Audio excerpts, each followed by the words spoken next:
If a friend or family member has approached you to be their executor of their estate, you may want to think twice or at least go into it with eyes wide open before you say yes.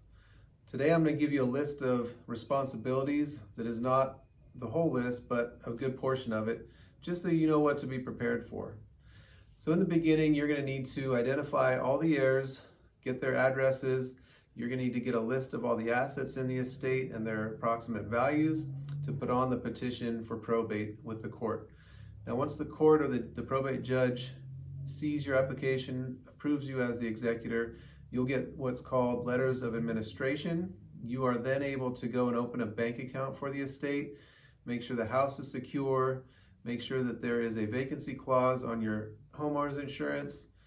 You'll need to make sure all the property taxes and any mortgages are current and paid. There have been properties that have gone to foreclosure while in probate, and you do not want that to happen.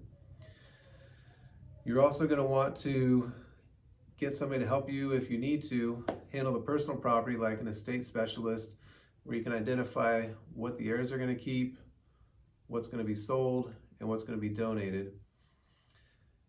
You are also going to have to coordinate any potential repairs to get the house ready for the market to get the highest possible price, unless you are willing to take a quick cash offer.